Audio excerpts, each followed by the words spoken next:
السلام عليكم ورحمة الله وبركاته. صاحبة القصة بتقول: صاحب ابني وأنا معجبة بيه وعندي 45 سنة. اللهم صل وسلم وبارك على سيدنا محمد وعلى آله وصحبه وسلم. ازيكم عاملين ايه؟ يا رب تكونوا بخير وفي أحسن حال. قبل ما نبدأ القصة بتاعتنا ننزل في التعليقات نعطرها ونطهرها بالصلاة على النبي صلى الله عليه وسلم، واللايك الجميل بتاعكم والاشتراك. فعلوا الجرس عشان يوصلكم كل جديد من قناة معلومة كل يوم، بتقدم قصص وحكايات، قصص حصرية وحكايات. وهنبدأ القصة. صاحبة القصة بتقول: عندي 45 سنة، جوزي متوفي بقاله 15 سنة.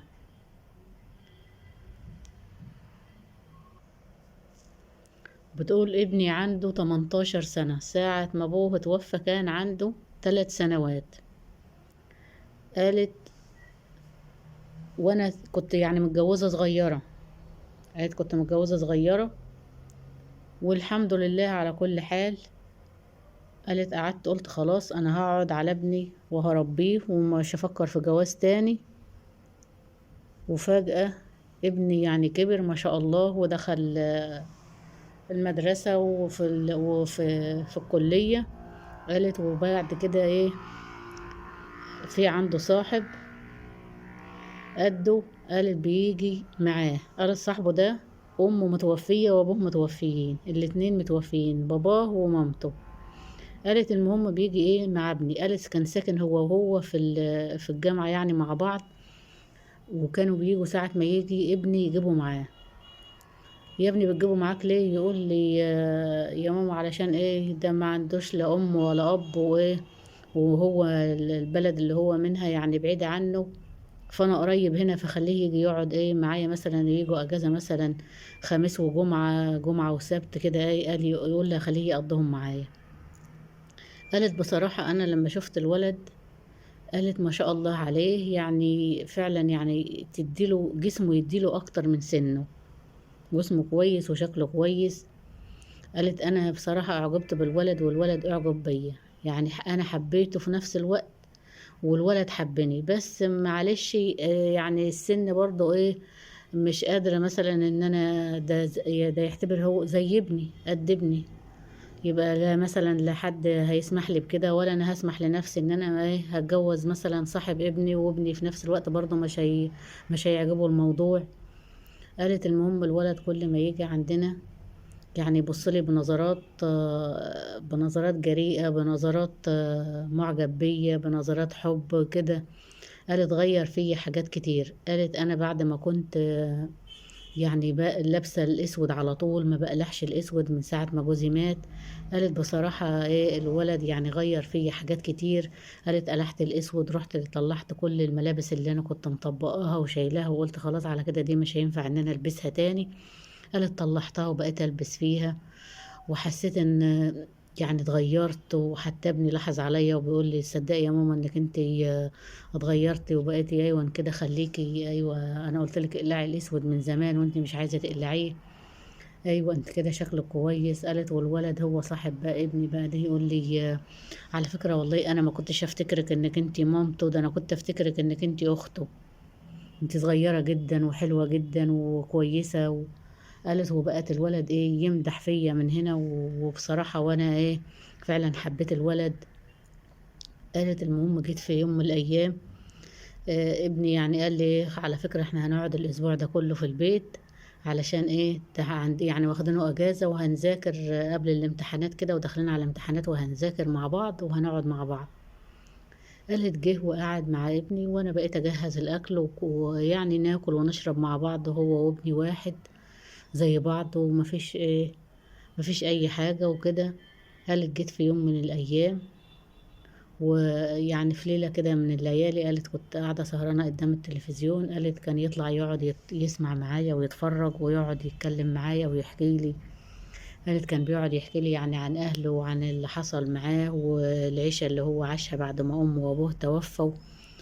ان هو مثلا تعب في عيشته وما لقيش حد مثلا يرعاه ومش عارفة ايه، لان ابوه وامه ايه ماتوا في حادثة وهو كان لسه صغير. فيعني زي ما تقولوا على رأي المثل، يعني عمل بدري بقى، اتأثر بدري واتلطم بدري. قالت المهم ايه، وقعد بقى يقول لي ان انا مثلا بحس معاكم هنا بالراحة والدفى، بعتبرك يعني كأنك امي مش عارفة ايه. قالت ويبص لي بنظرات ايه، يعني نظرات غرام. قالت المهم في ليلة من الليالي بصيت انا قاعدة كده، وبصيت لقيته وطلع. ويعني كان من العادة ان هو كان بيقعد مثلا، انا قاعدة على الكنبة هو يقعد على كرسي، انا قاعدة على الكرسي وهو يقعد على الكنبة. قالت جه جنبي على الكنبة وراح قاعد، وقعد يتسهر معايا. وبصيت لقيته بيقول لي على فكرة انا معجب بيكي جدا. قلت له ازاي معجب بيا؟ قال لي لا انا معجب بيكي، ونفسي ان انا اتجوزك. انا والله حبيتك وبحبك. انت هتقولي ايوه ان انا قد ابني، وهتقولي ده انت زي ابني وكذا.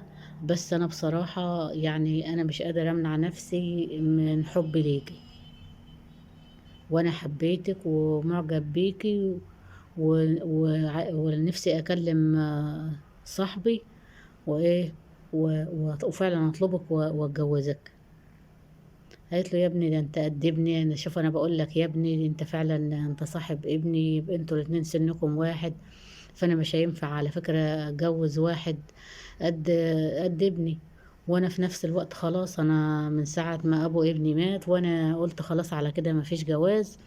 وقعدت واستقريت على ابني وبربي ابني لكن جواز لا يا ابني، انا ما بفكرش في جواز وانت زي ابني. يوم ما افكر في جواز هفكر في واحد مثلا معلش، هي بتقول له بقى معلش يعني ناقد عنك مش عارفه ايه كبير، لكن انت شاب لسه قدامك مستقبلك، لسه قدامك طريقك. انت تاخد واحده من سنك، انت تاخد واحده احسن مني. لكن انا خلاص انا ست عندي 45 سنه، فمش هينفع. قالت الولد يقول لي لا، لو عايزاني اكلم ابنك اكلم ابنك، مش عايزاني اكلم ابنك يبقى ايه، انا هتجوزك او هتجوزك عرفي، او لازما ان انا ايه، انا حبيتك ومش قادر ابعد عنك ولا قادر استغنى عنك. وهي بتقول انا في نفس الوقت برضه انا فعلا حبيته. يعني حبيته مثلا مش فعلا زي ابني، لا انا حبيته يعني بتمنى ان هو مثلا يكون زوج ليا، بتمنى ان هو يكون حبيبي زوجي. فده بتقول انا مش عارفة دلوقتي اعمل ايه، اصارح ابني بالحقيقة واقول له، ولا اتجوزه فعلا عرفي، ولا يحصل بينا اللي ربنا سبحانه وتعالى حرمه. قالت انا خايفة يحصل بينا يعني علاقة. فبتقول انا خايفة دلوقتي ومش عارفة اعمل ايه. فبتقول عايزة يعني فيدوني، اكتبوا لي كده في التعليقات يعني اتصرف دلوقتي ازاي ولا اعمل ازاي. ده كانت قصتنا النهارده. يا ريت ننزل في التعليقات نعطرها ونطهرها بالصلاة على النبي صلى الله عليه وسلم، واللايك الجميل بتاعكم والاشتراك، وتفعلوا الجرس عشان يوصلكم كل جديد من قناة معلومة كل يوم، بتقدم حكايات وقصص حصرية. والسلام عليكم ورحمة الله وبركاته.